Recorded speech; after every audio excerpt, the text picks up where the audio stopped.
Okay. I'll talk slowly. We have a segment that we'd like to do. Emily, just tell me when you're ready. Cutting the cord, everybody! Instant gratification, there it is! This is when you drop your cable and you need things to watch on TV. We will recommend movies. Yeah, just take up the room of the graphic. That is amazingly done by Corey. Drop your cable code for something? Drop your cable. Sounds a little sexual. You actually drop your cable. So, Mike? Yes. Are you done explaining it? Yeah, pretty much. Can we host the show now? Yeah, go for it. Jesus Aye, Christ. aye, aye. What an ego. Wow. Okay, so here's how it works. Something's happening. I will recommend 2 films that you can stream online. Wade will recommend 2 films you can stream online. And when you put them together, you'll have 4 films you You can have a stream weekend online. and a reason to skip Arthur and Your Highness and watch something at home. There are many other reasons to skip Arthur and Your Highness, by the way. This is just 4 of them. Oh yeah, no, Yahtzee. You can play Yahtzee. What? Just Yahtzee. Yeah, just Yahtzee. Words with Friends, maybe? Exactly. Sure. Appendectomy performed by yourself. Why That's not? fine too. Whatever. Pictionary without a pencil. Bad code for something? All right, cutting Yeah. the cord. Here's things you can watch All right. instantly online. So here we go. All right, so the first one comes from Crackle. This is the 1969 classic Easy Rider. Ooh, I like Who that. doesn't know them some Easy Rider? This is the Oh, road yeah. movie that sparked a revolution in Hollywood because it came right after the end of the production code. And you get the old studio system was ending, if not totally over. And you've got Bonnie and Clyde, and you've got The Graduate, and you've got, of course, Easy Rider.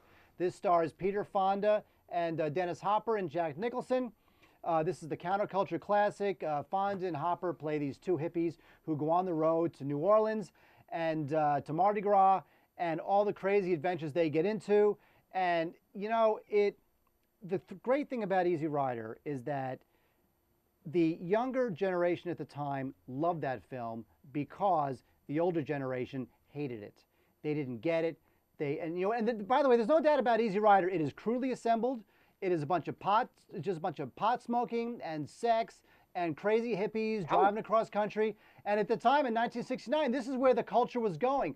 Unfortunately, this is not where Hollywood necessarily would have gone without these young influences like Dennis Hopper, Peter Fonda, and Mike Nichols, and a million others. So you've got this film, Easy Rider, that really changed the way Hollywood filmmaking was made.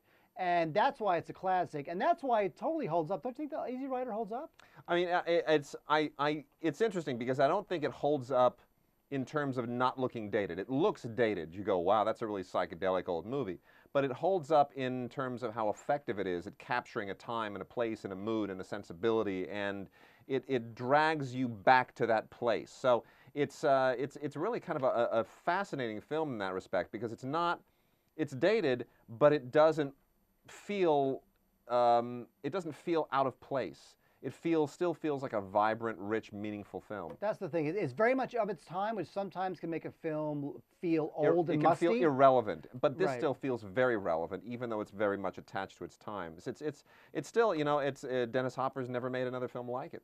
That is true. And, the late Dennis Hopper. The late Dennis Hopper. I mean, he directed other films, but never really went to that place again. And it stands as one of these great, iconic, directing efforts from that era. So that is from 1969, Easy Rider on Crackle. Now, Wade, what do you got? I'll tell you what I got. I have got one of the seminal films of the Australian New Wave from 1975, released in the U.S. in 1976, Peter Weir's Picnic at Hanging Rock. This came from a time when Australia was undergoing kind of a cinematic renaissance, and you had everything from Picnic at Hanging Rock to Mad Max. It's a broad range of films there, but it was when all of these directors, also people like Roger Donaldson and Bruce Beresford, a lot of these amazing directors that would eventually come to Hollywood, they were all kind of birthed in this big creative period. And Peter Weir was easily at the forefront, an amazing stylist even when he was very young. The film it takes place in 1900. It tells the true story, based on a novel, by the way, but it's a true story about a Valentine's Day picnic at a kind of a geological phenomenon, a landmark known as Picnic at Hanging Rock. This picnic where 3 girls mysteriously disappear, and you never find out what happened to them. But the film is more about the psychology of how the disappearance affects everyone from the town, everyone who was there. It is a fascinating, very, very complicated, emotionally complex film, but really one that holds up incredibly well. Peter Weir, unfortunately, you know, now is kind of being dissed by the studio system. He made The Way Back last year. I thought one of the best films of the year. But he is one of our great cinematic treasures. And if you look at that cute girl in the film, Minnie, and you think, does she look familiar? That's because she's Jackie Weaver, recently Oscar nominated as Grandma Smurf in Animal Kingdom. So that was her third film. It's a great film. It's and a great you know, film. The thing with Picnic at Hanging Rock, which really only someone like Peter Weir could do, it's all about atmosphere. And this is, I didn't say this is Hulu, by the way. This is on Hulu. So go for it and Watch Hulu online. You can get also you watch some on your Hulu. Roku box. If you got a Roku box. Yeah, which we get you love. some Hulu. But you're right. It's all about mood. It's all about mood and atmosphere because the movie, it's all clues and no answers. Which is brilliant. Which is great. And you know what? At the time when it was released in the States, you know, stateside audiences weren't really used to that way of telling a story, and the fact that there was no conclusion to it, really. I mean, there was no conclusion that the average American audience, even though you're in the 70s, which was part of that time that we love so much, they were really not used to a film that just, mystery never solved. Right. That's it. Yep. You know, nowadays you get a film like, you know, Zodiac, where it's like, oh my God, they don't really, do they find the guy? Do they not? It's mysterious. Yeah. It's brilliant.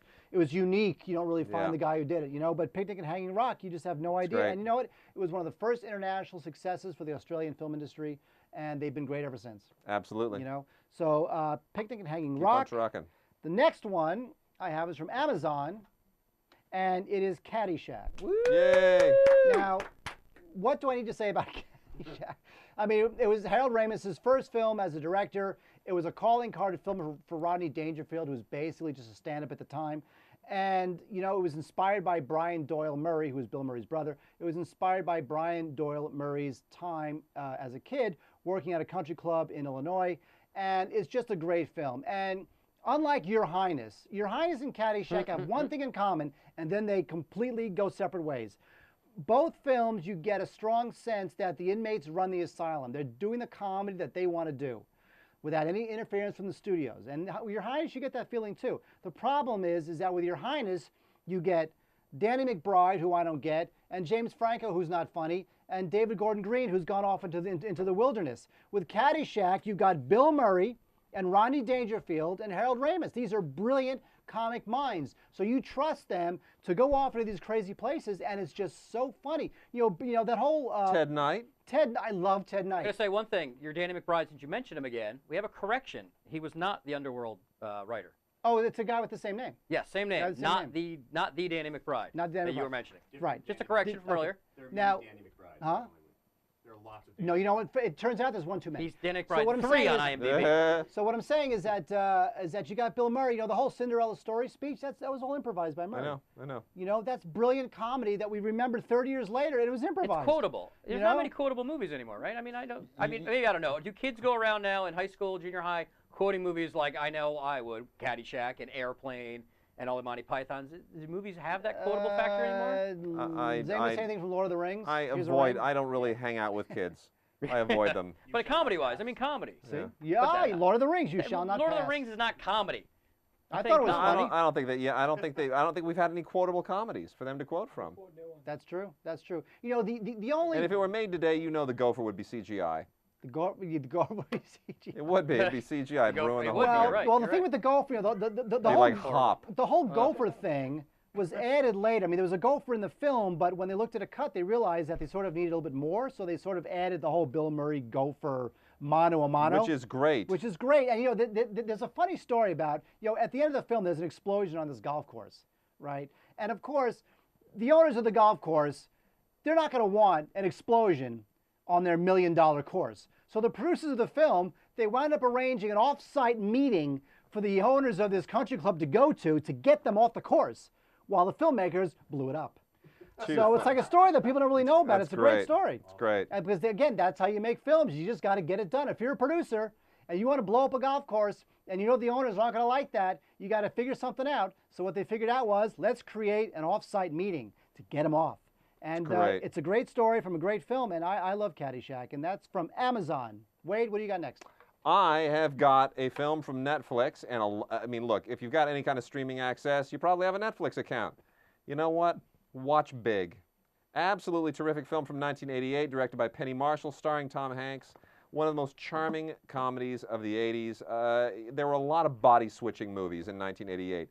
2 of them sucked, okay, and 1 of them was great. And the other 2 were just horrible. As Judge Reinhold, one of them Like Father, Like Son. Like Father, Like Son. Another one with Dudley Moore, who we already raved about in Arthur. Well, it Not was good. Vice Versa? Vice Versa. Terrible. Both of them awful. Everyone thought, oh my gosh, they're all going to be terrible. And then Big came out, and it was a charming delight. Tom Hanks, of course, plays a young kid who wants to be big, and he casts his wish at this weird carnival fortune-telling machine.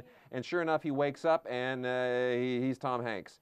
And it's this wonderful man-child odyssey where he eventually winds up having to somehow masquerade as somebody who's got a real job, gets a job at a toy company, charms Elizabeth Perkins, who falls in love with him because her life is just miserable and she needs that kind of excitement. John Hurd plays this stuck-in-the-mud old dude that's trying to woo her, and he doesn't understand why this man-child is so charming. It's great. Robert Loggia as the president of the toy company. The whole thing is just delightful. And this is what was great about movies back in the 1980s. Did they need a chase scene? Did they need any kind of a big set piece? No. They had that amazing moment on the giant keyboard with Robert Loggia and Tom Hanks playing chopsticks. Amazing. It's classic. Everyone remembers it. One of the great moments, and it's a simple moment. One of the great moments in the movies in the 1980s. I agree. Big is just, Big was up for 3 Oscars. Yeah. I mean, that's like a real movie. And, co-written, by the way, by Steven Spielberg's sister. And Spielberg and Gary Ross. And Gary Ross. Who was also very talented. Gary Yep. Ross went on to become a director. But what's great about Big, we talked about tone and mood regarding Picnic at Hanging Rock. Yep. What's great about Big is that it tackles its issues not with silliness and not over-the-top comedy. It's in a way, it's an adult comedy. It's not coy. Yeah. Right? It's graceful. Yeah. And you don't get comedies like that nowadays. Everything's got to be just funny. Everything's just got to be over the top and crass.